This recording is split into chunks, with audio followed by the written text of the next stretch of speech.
you can prove that your God exists. Yes, I can. It just started just now. So welcome everyone to all the 0 viewers I have right now. I'm here with a new friend named Alexia, and we were in a Google chat somewhere or another, and Alexia was challenging another G+er to offer an evidence for the existence of God, and so I stepped in and said I'd like to offer a proof myself, and so Alexia was kind enough to come and do this hang out with me. So thank you, Alexia. It's nice to meet you. It's nice to meet you too. Okay. All right. So we're starting out. Let's just go ahead and start out. I figured we'd just have a conversation and let it go as it would. And I assert that there is a proof of God, and it's undeniable. And my existence begins with it's an analytical argument, and it begins with the two premises that we must have in order to make any inquiry, which is the basic reliability of sense perception and the and rational coherence, the law of non-contradiction. Without those two starting points or presuppositions or whatever you want to call them, principles, we can't have any inquiry. Would you agree to those two as starting points? Sure, for the argument. Okay. So if we know that and when I say basic reliability of sense perception, I'm not saying we have perfect sense perception. Of course we don't. All I need is enough sense perception to know that I, as the inquirer, exist. And so I don't care if you want to posit solipsism or whatever, it doesn't really matter to me. As long as I, the inquirer, exists, then I know that my senses can give me that reliability. And if I want to deny that, then I cannot have such a thing as inquiry. And then also, you can't have inquiry unless you have rational coherence. You've got to have a relationship of the propositions that you have that make sense. And if there is no sense, then there's also no inquiry. So I've got to have those two basic reliabilities, or those two basic premises. So if I give those two premises, I know that I exist. Now, as I realize that I exist, I know that I happen, that I change, and that I would have been born. Now, it's not possible to have something that happens without it being caused. Now, you can't have something that is caused without something. No, Fox, you're not. It's not an open hangout. Oh, Trey, come on! I'll just sit. I'll just listen to your nonsense, and then I promise I won't. What problem? Anyway, sorry about that. Correct me up. I've had several hangouts with Fox, and he's getting belligerent lately, which I'm happy to talk to him. But this is not what we're talking about now. Okay, so we have the idea that I exist, and I know that I am not self-existent. There are only two types of existence in reality, and it is that which is self-existent and that which is dependent for its existence. Would you agree that we, as inquirers, Alexia, are dependent for our existence? We're contingent, if you will. Can you hear that? Hello?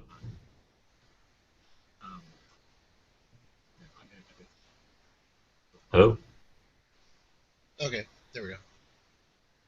You there? Yeah. Did you hear what I said? Yeah, for some reason I'd opened up another tab and it started playing from Fox. Oh, I see. Okay. All right, I'm back, so go ahead. Okay, so do you agree that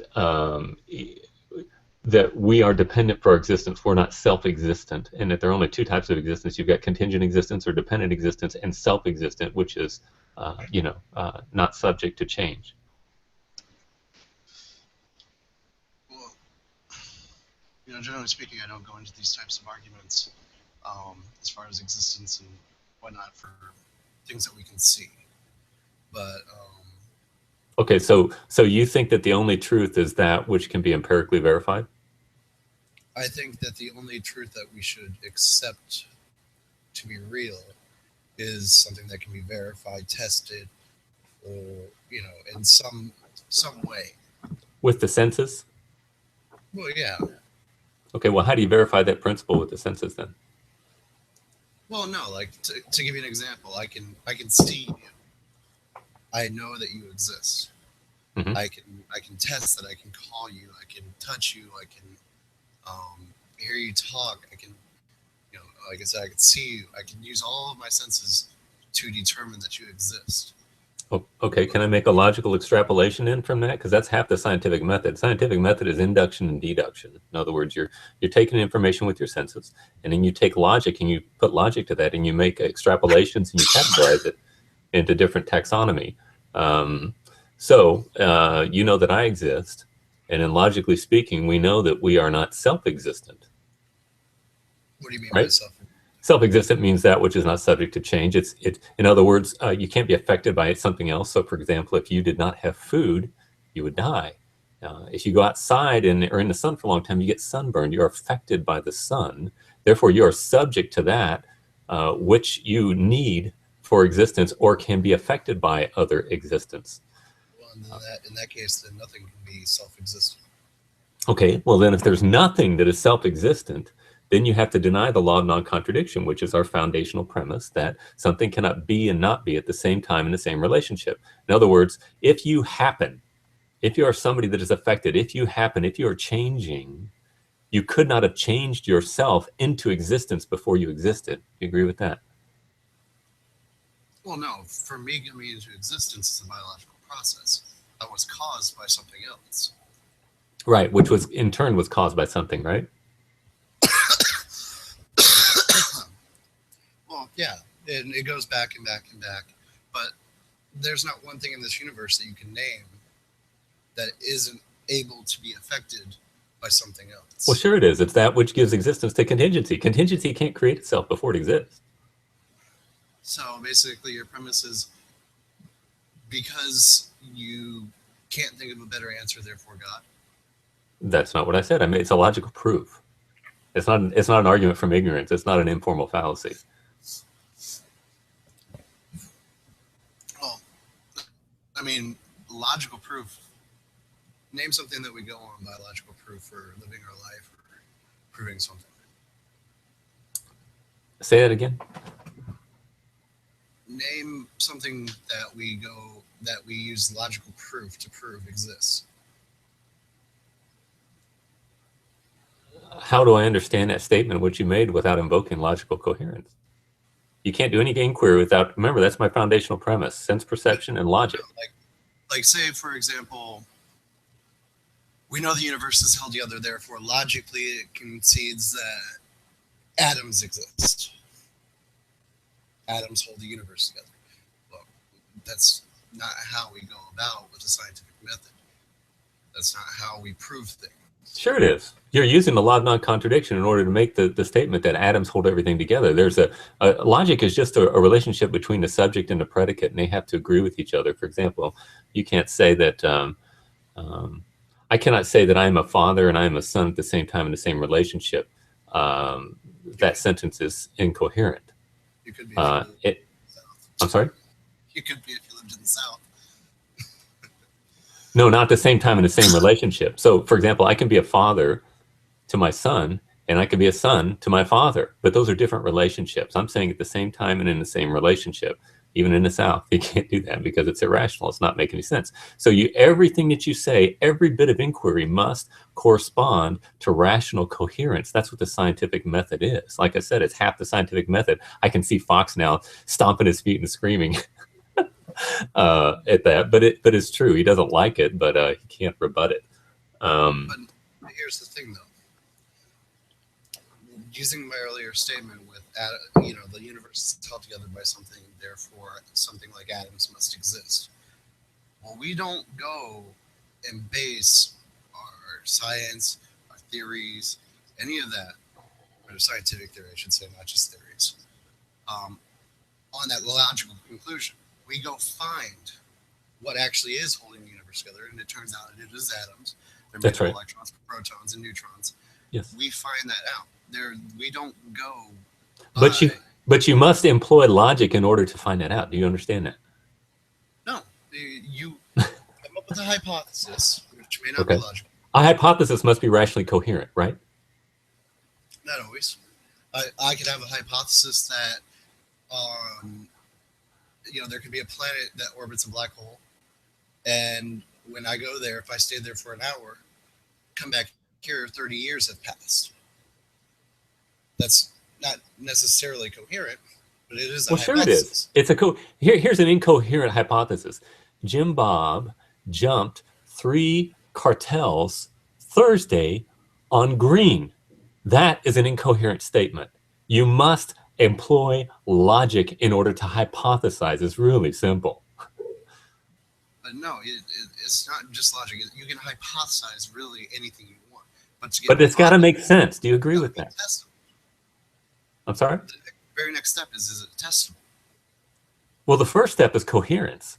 Then the next step is empirical verification of that, right? The first step is the hypothesis. Then the second step The hypothesis, though, must be rationally coherent, right? Like I said, not always. There are cases where you can have somebody who comes up with a hypothesis and it's not coherent. It would seem crazy. Like if somebody came up with a hypothesis, the earth is round, back in the Middle Ages. And they thought they were crazy. It wasn't coherent. The flat earth myth is not true. You might want to look that up on Wikipedia. The church taught it. No, it didn't. Never did. But anyways, that was seen as a not rationally coherent hypothesis. It was accepted. It's even accepted today, even though it's not, it doesn't get beyond that step. If you say that the earth is flat, you are making a rationally coherent statement. Now, it may not correspond to reality, but it's got to make sense in the first instance. Do you not understand that? If I told you the earth is flat, does that make sense to you? Say it again. If I were to tell you that the earth is flat, does that make sense to you? Or do you consider that yes, it is a coherent statement. I'm not saying it's true, but it must be valid in the sense that it is coherent. It is a coherent statement I'm making, rather than saying you, but I gotta be. That is incoherent. Therefore, it cannot be verified. What I am saying is, just because somebody claims something doesn't mean that it's, I totally agree with that. But I need you to concede that coherence is the foundation for any scientific inquiry. It's not. It's the testable evidence is where you cut it off. I mean, we can't even get past kindergarten here. This is ridiculous. It's not kindergarten. You can come up with any hypothesis you want. But it's got to make sense, right? No. It's when you get to the testable part. Whether or not you can actually test it is when you get to the real part of the science. That's where, you can't just say anything you want. You have to be able to test it. You have to be able to verify it. Okay, well, I don't know where else to go with this if we can't get past that. I'm going to prove it to you right now. I'm sorry? Colorize your eyes blue? Yeah. Okay. I can make a hypothesis that your eyes are green. It's not coherent. It's not real. It is coherent. It's a coherent statement. It may not correspond to reality, but it is a coherent proposition, is it not? You're employing the law of non-contradiction in order to say that my eyes are purple or whatever. Okay, it's a coherent statement. It may not be true. Okay, well, we're not going to agree on this part, but we can continue on. Well, how can we continue on when you say coherence is not even necessary when you've already granted it as a presupposition? I just said I will grant for this hangout. Okay, so if it is true that something cannot be and not be at the same time in the same relationship, that's the law of non-contradiction, and you happened, you could not have happened yourself before you existed. So therefore, there's a logical necessity, if the law of non-contradiction holds, that something somewhere somehow exists with the attribute of self-existence. Okay. And that's the argument. And that self-existence is God. Couldn't it be the universe? No, that's a very common with my interlocutors. That's a very common objection. The problem is by saying that the universe. When you talk about the universe, what exactly do you mean? Do you mean all dependent existence could be self-existent? No, I'm saying that the universe could theoretically exist forever. It could be something, I don't know. Have you ever watched the show Futurama? No. It's a cartoon. It's based on the Simpsons, but in the future. Well, Okay. they invent a time machine that can only go forward, Mhm. and they accidentally fall against the lever and they go really far forward, and they try to find a new place to live, but they can't. So they go to the very end of the universe, Mhm. which everything collapses back together and then expands again. Mhm. That's theoretically that could be what happened. No, it can't. No, it can't, because what you're doing is you're positing happening without any being, without any pure actuality. You can't have potentiality without actuality. You don't need a being for it. Well, sure you do. There's got to be some continuity between existence. Otherwise, you really have nothing. Or it could just be that the universe is a giant, essentially a circle. And when you go, just like with the Earth, if you keep going west, eventually you're going to get back to where you started. Right, but it's all happening, right? It's all subject to change. It's all contingent. In other words, it's all dependent for its existence, right? Maybe everything that exists has always existed. I mean, okay, but if it's always existed, then it's going to be self-existent. It's not going to be subject to something else, and it's not going to be changing. But everything that we observe is changing, including yourself. If there's one thing that's existent, that is contingent, that's subject to change, there must be something that's not subject to change in order for it to exist. In order to have an effect change, you've got to have a cause that doesn't change. I heard this argument before. Okay. So are you saying? So obviously you're positing because of that argument, God exists. Well, that's what the argument is. Self-existence, contingent existence cannot exist without self-existence. So can God change? No. So he creates the entire universe in 6 days. On the seventh day, he has to rest. That's a change.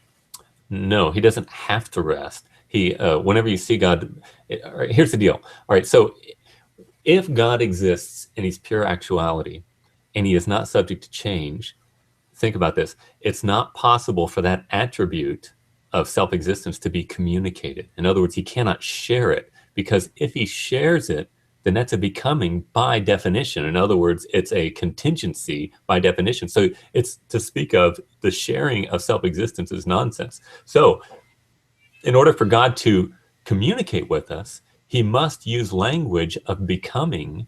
Otherwise, there would be no point of contact between us. In other words, he must anthropomorphize and speak in language that we can understand. It's kind of like a parent adjusting their language in order to speak with their children. He, properly speaking, does not change, but he uses language of change to accommodate us so that we can have some point of contact and relate to him. Also, you use the whole something can't be and be at the same time, correct? Yeah, in the same time, same relationship. If God exists, that means he must be of this reality. He must be testable. He must be verifiable. He must somehow be able to be interactable with. Mm-hmm. And if he doesn't exist, then he is obviously outside of this reality. We can posit that for this argument.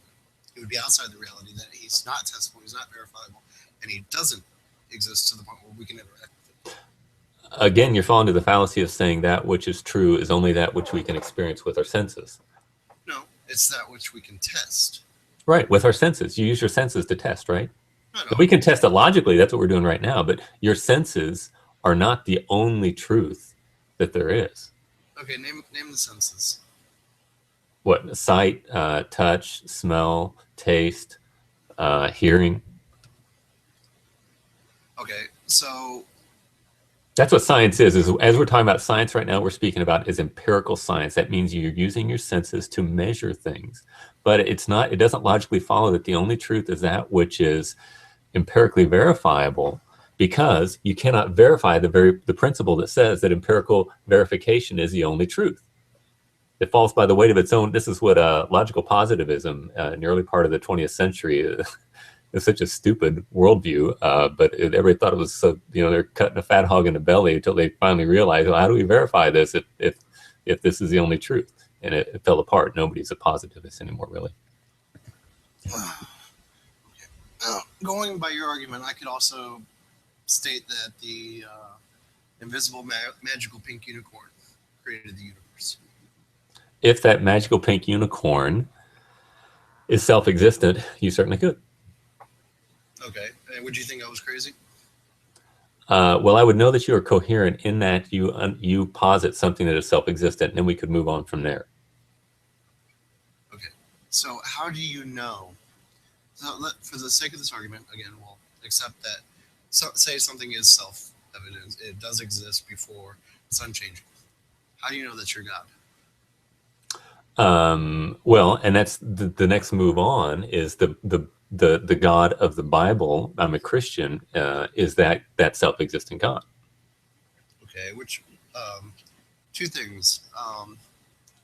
There's more than one God in Christianity. How so? Well, it speaks of it actually several times because Christianity is actually plagiarized off of earlier religions. But if you actually look in Genesis, when God talks about making man, Mm-hmm. he says, "Let us make man in our image." Right. Who is he talking to? Are you're not familiar with the Christian doctrine of the Trinity? Then it's a polytheistic religion. No. The doctrine, you know what, you're really into memes on the internet. I don't think you really studied original source stuff on this thing. But the God of Christianity is one in essence and three in person. They're two different categories. And personhood is not the same thing as essence or being. What? You didn't even know that, did you? No, you're saying 1 equals 3 and 3 equals 1. No, I'm not. Again, I don't violate the law of identity. I'm saying they're two different categories, personhood and being. For example, does a rock have ontology or being, or ontological status or being? Can you exist outside of yourself? No, I can't. No, I am me. no, and neither can anybody else. What do you mean? You cannot exist outside of yourself. Therefore, you cannot be 2 or 3 different people all at once. Well, there can be a multiplicity of personhood within one being.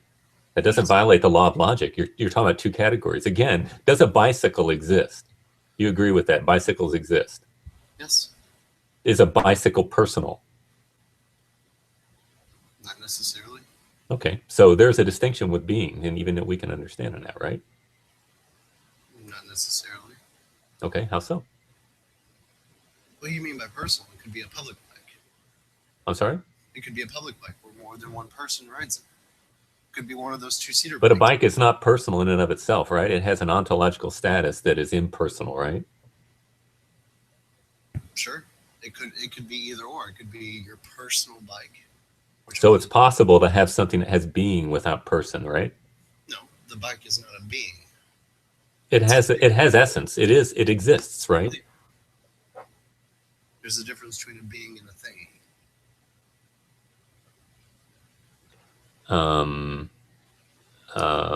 Okay, how so? I have in my hand is a thing. I'm sorry? This can of soda I have in my hand is a thing. Right. It's not a being. Okay.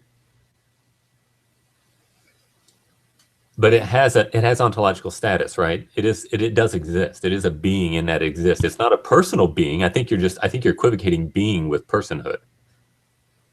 Yeah. And that's not necessarily true. But anyways, back to the whole that Christianity is actually a polytheistic religion. Okay. It's a funny little saying where some people go, if the Bible said 2 + 2 = 5, I would accept that regardless of what science says, and I would work to understand that. Yeah, I would not hold to that. We know for a fact that 1 does not equal 3, and 3 Right. does not equal 1. Mm-hmm. It is something entirely different. You cannot have 3 equal God and God equal 3. I did not. Did I not say that there are two different categories? It violates not the law of non-contradiction nor the law of identity. But anyways, not to mention, that there is still let us make man in our image. Right. So obviously, who's he talking to? Not to mention the fact that The Father could be speaking to the Son. the Holy Trinity is actually not in the Bible. Oh, okay. Thanks. It's a Catholic doctrine. Oh, okay. Mm-hmm. So when it says "Let us make man in our image," it's not Trinitarian. Because if you actually look at the older religions, Yahweh was one of the sons of one of the greater gods. Not necessarily Zeus, but some. Do you know what Yahweh means, Alexia? I don't know its literal definition. It means I am that I am. In other words, I am self-existent. That's what it means. I am self-existent. That's what the word means. But like I said, it can't, Christianity, or not Christianity, I should say, Hebrewism, the Torah, that came from an older religion. And then Christianity itself took from other religions such as Krishna, Mithra, and several others. I don't know the names off the top of my head, who all had pretty much the exact same story. Yeah, it's rubbish. I mean, you're just repeating internet memes. You're not giving any substance. Memes. Do you actually want me to Google it for you? I can tell you the exact comparisons. No, it doesn't interest. I've seen them over and over ad nauseum, and they've been dealt with. It's just foolishness. Well, they haven't been dealt with. Well, yeah, actually, they have been dealt with because they've been proven to be true. No, they're not. But, obviously, I've been another thing from the Bible I read that you believe in Noah's flood. Right? I do. Mm-hmm.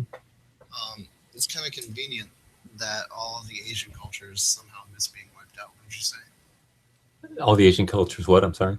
All the Asian cultures seemingly forgot to mention that they were just killed off completely.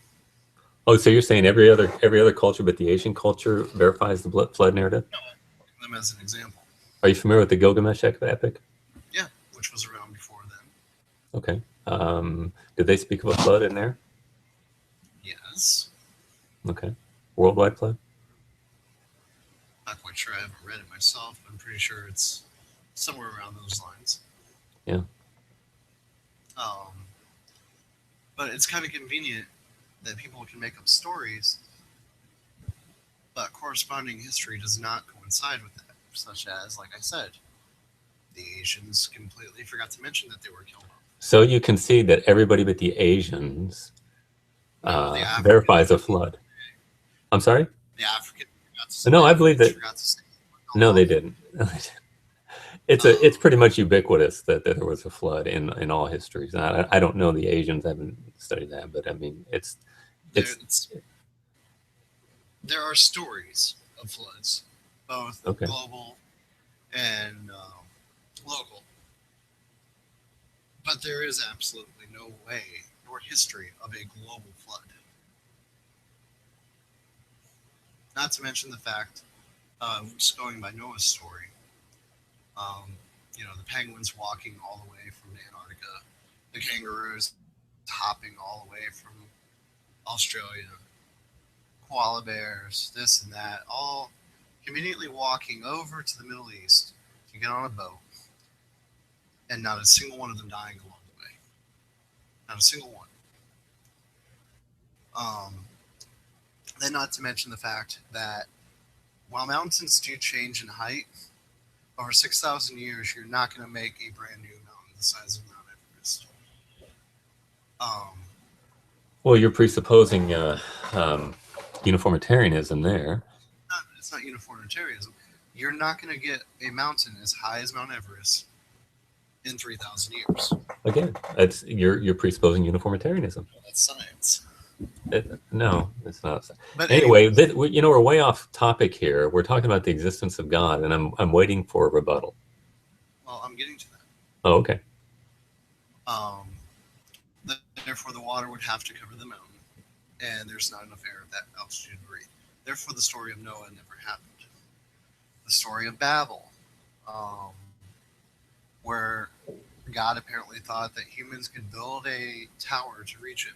So we changed all of their languages so they couldn't speak. To reach what? To reach heaven. No, that's not. That's a kind of a figurative language to speaking of their great evil and their unification to do evil. But anyways, so yeah, it changed all their language. That's how we have language. Just all kinds of stuff. Not to mention the fact. What has this got to do, though, with a self-existent being creating you? I don't understand. It seems like you're arguing a different argument here. I'm getting to the very last part. So do you concede that self-existence does exist? Only for this argument. I don't concede that that's true because there's no way to verify it. Okay, so, well, there is a way to verify it. You can offer evidence how something can make itself before it exists. Who says I don't have the burden of proof? I have the burden of proof, and I've given you an argument. Now I'm asking you to rebut it. You've given me the hypothesis. And I've given you the evidence, and now you need to refute it. Don't tell me I don't know. That's my favorite retort that I hear is, I don't know. Yeah. Therefore, it's true. Their view.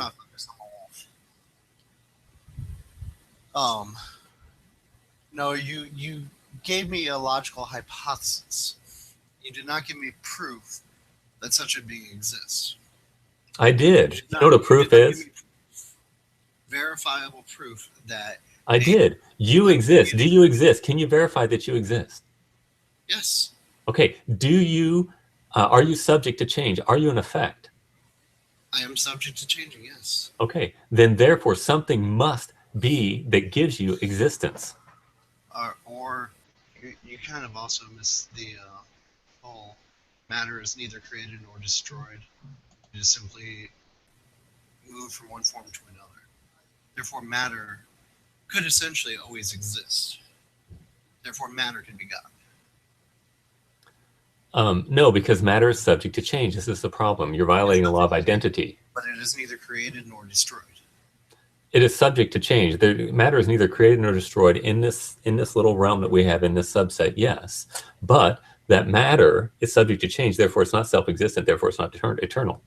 That which is eternal is not subject to change. Well, it obviously is eternal if it can't be destroyed, and it's not created.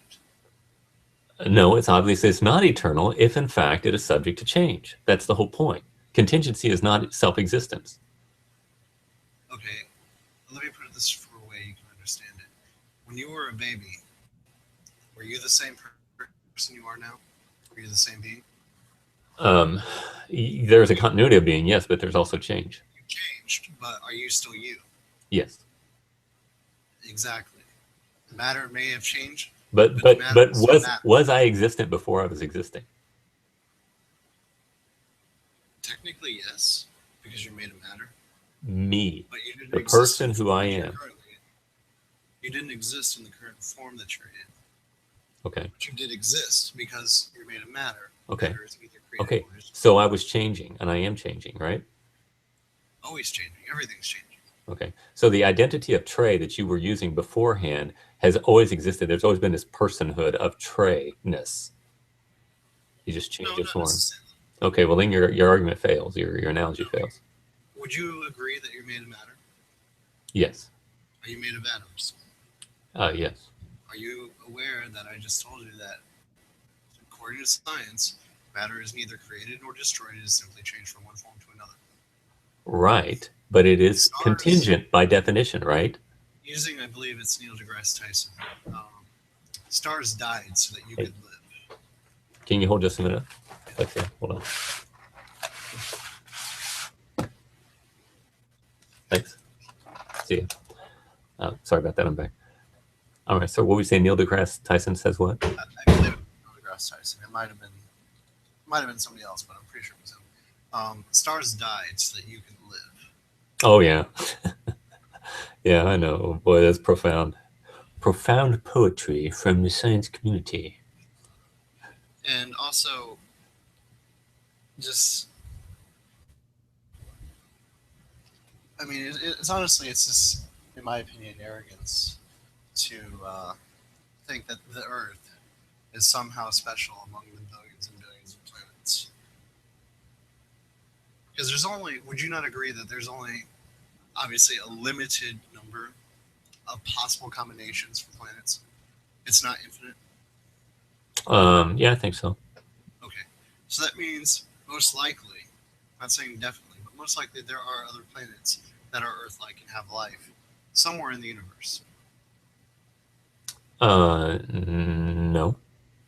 You don't think that There could be, but I'm saying I don't understand how that. The billions and trillions of galaxies combined with the trillions and trillions of planets that are orbiting trillions of suns, do you think it's not likely that there is at least one other planet out there that has life on it? There could be, but I'm saying. I'm not asking if it would be. I'm asking, do you think it's likely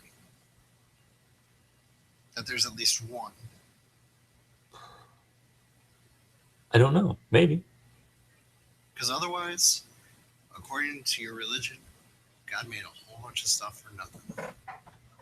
Oh, so you're special, huh?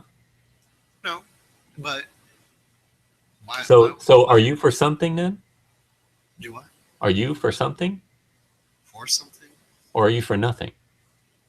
What do you mean? Well, you said God made the whole universe. If we're the only thing in the universe that matters, elliptically, then God made the whole universe for nothing, but yet you contend that you are nothing, right? Significance-wise. In the grand scheme of things, yeah. Yeah. None of us okay. are worth anything. All right, then what are you complaining about God wasting his time not making other humans? You're missing the point. No, you're missing the point, I think. I think you're trying to dodge now. No, the billions and trillions of galaxies, which, by the way, are very, very large. The Milky Very, Way is very actually- large. The Milky Way is actually a small galaxy, and it has at least 500 billion stars in it. And it's a small galaxy. There are others out there that dwarf the Milky Way. And the simple fact is, what was the purpose of creating all of that if there is no other life? Why make the Earth when it functions perfectly fine in our solar system? Why is there asteroids? Why are there all these other things? What's the point? Well, what's the point in you? You're doing it again. You're saying, oh, well, my life is really special, and if God didn't make other special people like me, then he's wasting his time. Well, you're presupposing that you're somehow special, right? I didn't say God made me, but that's beside the point. You're saying if God. The simple fact is, I'm special to me. Why? Because why do you fantasize a lie? And why are you programmed that way? I'm not fantasizing a lie. My life has meaning to me. Why? Once I die, and once the people that know about me die, my life is meaningless. Unless I do something like Hitler or Stalin or something like that. So personhood is valuable by definition, right? It's valuable by how you're remembered. That is the true immortality. Right. So it's intrinsically valuable, right? Let me ask you, do you know who your great-great-great-great-grandmother was? I do not. Do you know what kind of life they lived? I do not. Are they special to you in any sort of way other than they were just part of your genealogy? That's right. Okay. So why are you special? Because I'm made in the image of God. I was made for a purpose. Were they not made in the image of God? I'm sorry? Were they not made in the image of God? Yes, and they were special too, but not to me because I don't know them. Oh, so if you don't know somebody, they're not special to you. So you don't care about other people. Yeah. So? So right now, if every single, I don't know, if every single, well, we'll make this real easy. If every single Muslim in the world died right now, would you care? Yes, I would be grieved over such a thing.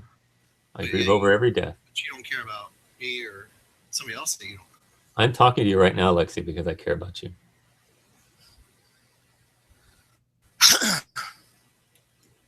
But you see what I'm saying? No. Do you care about my roommate? Your roommate? Yeah. Insofar as they are made in God's image, yes, I do care for them. But yet you don't care about your great-great-great-great-grandmother. Well, I'm saying in a personal sense, I don't know who she was, therefore I cannot be. I care about her as a human being, yes, in a sense. Like, but you're saying, oh, do I care about her like I care about my mother or someone very dear to me? How can I? I don't know them. You know what? Hey, is it possible for us to cut this off and you and I talk offline for a few minutes before you have to go? Yeah, sure, that's fine. Okay, let's go ahead and end it. Thank you, Alexia, for this nice discussion. It was helpful for me, and I loved the interaction. It was thoughtful, and I didn't think we were going to go anywhere at the beginning, but I think we made a little bit of progress. So maybe we'll talk again in the future.